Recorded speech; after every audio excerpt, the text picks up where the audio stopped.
मेरे माँ बाप ने मुझे औरों की तरह ये सब नहीं सिखाया। हाँ पापा, अब देखो ये कैसे मेरे माँ बाप की इज्जत मिट्टी में मिला रहे हैं। चुप करो, मैं कह रहा हूँ चुप करो। अरे अब्बा सुनेगा तो गजब हो जाएगा। अब इससे ज्यादा और क्या गजब होगा। ये क्या हो रहा है? अरे चल, अंदर चल, चल।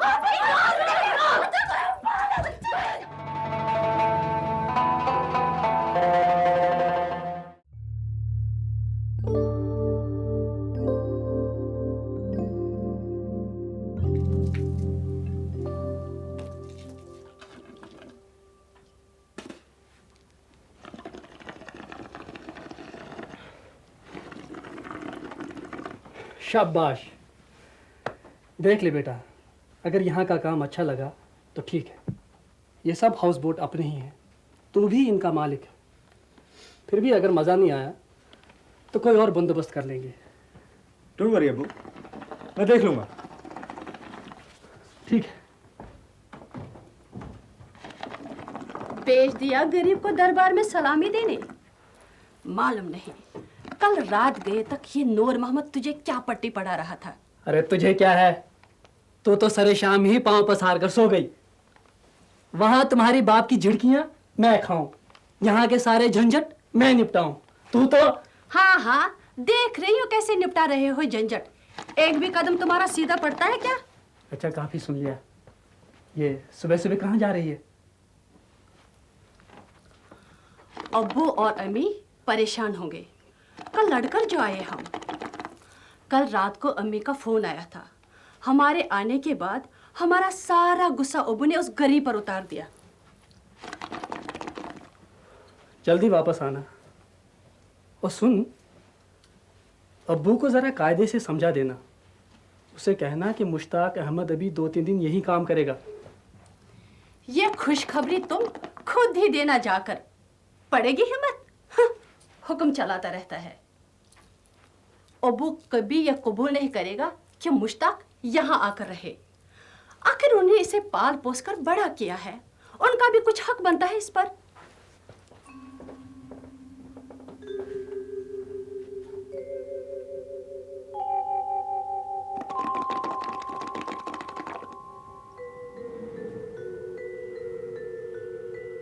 अब ये क्या कर रही है यहाँ? किस लिए आ गई है ये हमारी जान को? अपने उस निकम्मे मियाँ के बेकार मंसूबों के लिए रुपया मांग रही होगी। कह दे इससे मेरे पास मुफ्त में लुटाने के लिए पैसे नहीं है, कह दे। तुम समझते क्यों नहीं हो? कुछ फर्ज अहमद का अपने माँ बाप के लिए भी तो बनता है। ये ठीक कह रही है। क्यों नहीं? उन्हीं के कर्म से तो उसकी रोजी रोटी चल रही है। वही कर रहे हैं सब कुछ उसके लिए। फर्ज की बात करती है। अरे तुम्हारा भी तो कुछ फर्ज बनता है मेरे लिए। आखिर मैं तुम्हारा बाप हूं। अब इसमें इस मासूम का क्या कसूर है? नहीं, कसूर तो मेरा है, सरासर मेरा। किस मेहनत, किस प्यार से हमने इसके बेटे को पाला, पोसा, पढ़ाया, लिखाया।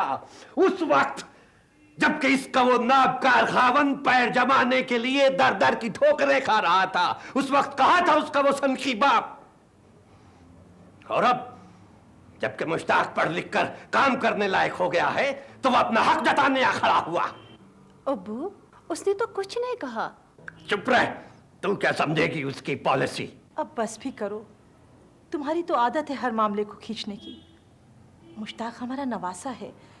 हमने उसके लिए आज तक जो कुछ भी किया वो इसलिए कि वो हमारा खून है, और आज तुम उसका मुआवजा चाहते हो। वो हमारा खून है इसीलिए तो तड़प रहा हूं, इसीलिए तो उसके मुस्तकबिल की फिक्र है मुझे। अगर बंबई में कादिर ने इसके मियाँ की मदद ना की होती तो अब तक वो सड़क ही नाप रहा होता। अभी पता नहीं क्या करेगा।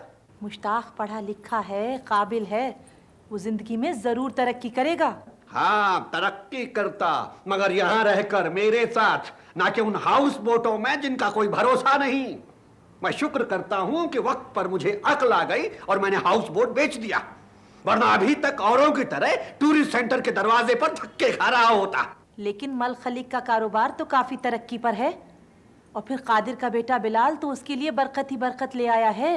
और यही बिलाल तुम्हारे इस मुश्ताक पर हुकूमत करेगा, बहरा बनाकर छोड़ देगा उसे। वो तो देखती जा।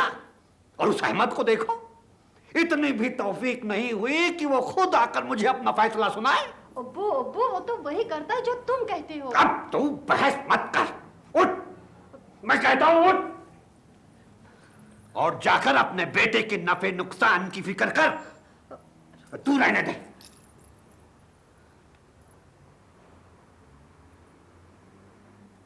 तुमने तो उसे खाना भी नहीं खाने दिया।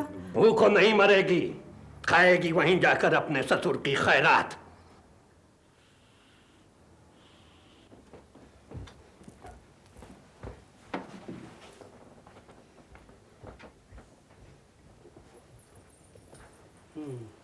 क्या कहा अब्बू ने? अरे मैंने पूछा अब्बू ने क्या कहा? तुझे जब भी खतरा दिखता है तो मुझे बेवकूफ बनाकर आगे कर देते हो। पर फिर भी कुछ तो कहा ही होगा उसने। हाँ, मुझे गले लगाया, फूलों के हार पहनाए, मुबारकबाद दी कि हम अपने बेटे को आसमान तक पहुंचाने में कामयाब हो गए। अरे इस नूर मोहम्मद ने तुझे अपनी चिकनी चुपड़ी बातों से फुसलाकर अपने जाल में फंसा लिया और तुम मान गए कि मुश्ताक यही रहेगा। खबरदार जो मेरे मियाँ का नाम दोबारा लिया। जितना शराफत से पेश आओ लोग उतना ही सर पर चढ़ जाते हैं। कौन तुम्हारे सर पे चढ़ रहा है? बोलो। तुम लोग और कौन? ये अहमद जिसे मैंने हमेशा भाई की तरह प्यार दिया, कल झगड़े में मेरे बेटे को घसीट लाया और आज तुम मेरे मियाँ के पीछे पड़ गई। अरे उसी ने तो इसे कल पट्टी पढ़ाकर मोम कर दिया और इसने अपने बेटे को लोगों की आर्डर में भेज दिया। सब लोग मेरे बेटे की जिंदगी तबाह करने पर तुले हुए हैं। कौन तबाह कर रहा है? नूर मोहम्मद, जिसने जान कुर्बान कर दी इस घर की खातिर। सारी जिंदगी तुम लोगों का बोझ अकेले ढोया, सब भाग गए बूढ़े माँ बाप को अकेला छोड़कर। वो कादिर, ये अहमद, और तुम कहती हो कि वो तुम्हारे बेटे की जिंदगी तबाह कर रहा है। मैं किसी के मुंह नहीं लगना चाहती हूँ, मैं तो अपने मियाँ से बात कर रही थी। तुम समझती हो मैं तुमसे बात करना चाहती हूँ? ऐसे गुमान में मत रहना। बड़े बाप की बेटी हो तो मेरी जूती पर। सुन रहे हो क्या कह रही है? बुज़दिल। अरे ये क्या करेगा? मारेगा मुझे? इसकी रगों में अब भी अब्बा का खून बाकी है। अरे बख्श दो मुझे, बख्श दो मुझे, खुदा के लिए चुप हो जाओ दोनों। हाँ हाँ, तुम भी अपना गुस्सा मुझ पर उतार दो। सबके बेटों की किश्ती किनारे लग गई और दोनों हाथों से दौलत जमा कर रहे हैं। जब मेरे बेटे की बारी आई तो उसे इस बमर में धकेला जा रहा है। खबरदार जून, खबरदार जो मेरे बेटे का नाम लिया। वो बेचारा उन सहराओं में न जाने कैसे दिन काट रहा होगा और तुझे जलन पड़ी है कि सोने की कान पे बैठा है। जलन किसी के अगले पिछलों को होती होगी, हम क्यों जलने लगे? अरे अहमद, अब ये गालियों पर उतर आई है। मैं कहती हूँ रोक ले इसे, वरना क्या करेगी? हाँ, मेरी जुबान काट लेगी, मुझे जान से मार डालेगी। ले मार ना। अरे मेरे माँ बाप ने मुझे आरों की तरह ये सब नहीं सिखाया। हाँ बाबा, अब देखो ये कैसे मेरे माँ बाप की इज्जत मिट्टी में मिला रहे हैं। चुप करो, मैं कहा चुप करो। अरे अब्बा सुनेगा तो गजब हो जाएगा। अब इससे ज्यादा और क्या गजब होगा?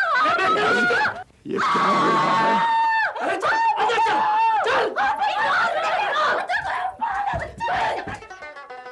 अरे भाई, ये क्या हो रहा है? तुमको तो मालूम है कि हाउस बोटों में टूरिस्ट ठहरे हैं, वो क्या कहते होंगे? शर्म आनी चाहिए तुम्हें। मल खालिक की बहुएं बाजारू औरतों की तरह लड़ रही हैं, हैं? हद हो गई, हद हो गई। अब्बा, मैं भी इन्हें यही समझा रहा था। अरे भाई, आखिर ये हुआ क्या?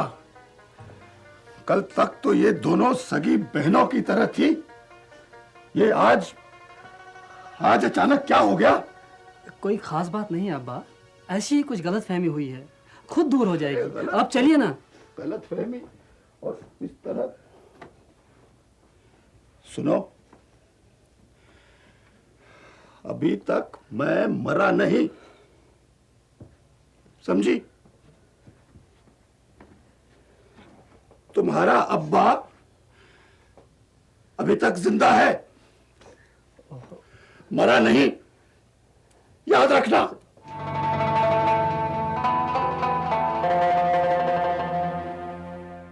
अपने दोस्तों के साथ ज़रूर शेयर करें। ये कहानी तो हर एक ही है।